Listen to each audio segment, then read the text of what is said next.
வணக்கங்க. நாங்கள் சென்னையிலேருந்து பள்ளி கல்வித்துறையிலேருந்து பேசுகிறோங்க. நர்மதா இருக்காங்களா? சார் நாங்கள் வந்து இப்போ கோயம்புத்தூர்ல இருக்கோம் சார். அவங்க வந்து சரி. ஊரில் இருக்காங்க சார். நீங்கள் ஊரில் உங்கள் பேர் இருக்காங்க சார். உங்கள் பேர் திருவேங்கடமா? திருவேங்கட பெருமாள் சார். வணக்கங்கய்யா. நான் அன்பில் மகேஷ் பொய்யாமொழி பேசுகிறேன். சொல்லுங்கள் சார். வணக்கம் சார். வணக்கம் வணக்கம். நீங்கள் கோயம்புத்தூர் போயிருக்கிறீங்களா? ஆமாம் சார், வியாபாரம் பார்க்குறேன் சார். வியாபாரம் பார்க்குறீங்க. சரி, பாப்பா முடிச்சிருச்சா? 12th முடிச்சிருச்சா? முடிச்சுட்டாங்க ஏன் சார். ஏன் இன்னும் ஏன் காலேஜில் சேர்க்காம இருக்கிறீங்க?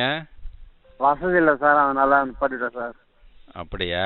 சரி, வசதி ஒரு காரணமாக சொல்லி என்றைக்குமே பிள்ளைங்க படிக்கக்கூடிய படிப்பை நிறுத்தக்கூடாதுன்னு நம்முடைய முதலமைச்சர் சொல்லியிருக்கிறாங்க இல்லையா? அதனால் உங்களுக்கு என்ன தேவை என்னங்கிறத வந்து ஒரு மனுவாக எழுதி அங்கே லோக்கல் இருக்க நம்முடைய கலெக்டர் ஆஃபீஸ்ட்ட நீங்கள் கொடுக்கணும். நீங்கள் கொடுத்தீங்கன்னா அவர் என்ன படிக்கணும்னு ஆசைப்படுறாரோ அதை படிக்க வைக்க வேண்டியது அரசாங்கத்தோடைய கடமை. அது இன்றைக்கி இந்த புதுமை பெண் திட்டத்தெல்லாம் கேள்விப்பட்டிருக்கீங்களா? 12ஆம் வகுப்பு 6 to 12 அரசு பள்ளியில் படிக்கிற பிள்ளைங்களுக்கு, குறிப்பாக பெண் பிள்ளைங்களுக்கு நாம் வந்து மாதம் 1000 ரூபா நம்ம தரோம். நம்ம இது உங்கள் பேப்பரில் பார்த்தீங்களா? உங்களுடைய பாரத்தை அரசாங்கமும் முதலமைச்சருமே அதை ஏற்றுக்கிறாங்க. அதனால் நீங்கள் அதெல்லாம் இந்த பிள்ளை வந்து என்ன படிக்கணும்னு ஆசைப்படுது, எந்த கல்லூரியில் படிக்கணும்னு ஆசைப்படுங்கிறத குறிப்பெடுத்துக்கிட்டு அது ஒரு மனுவாக நீங்கள் லோக்கலில் இருக்க கலெக்டர் ஆஃபீஸில் கொடுக்கணும். நீங்கள் கொடுக்கும்போது நாங்கள் ஆமாம் கொடுத்துட்டு அந்த பிள்ளைங்களுக்கு என்ன படிக்க வைக்கணுமோ அதை படிக்க வைக்க வேண்டியது எங்களுடைய கடமை. அது எங்களுடைய பொறுப்பு. அது சரியா?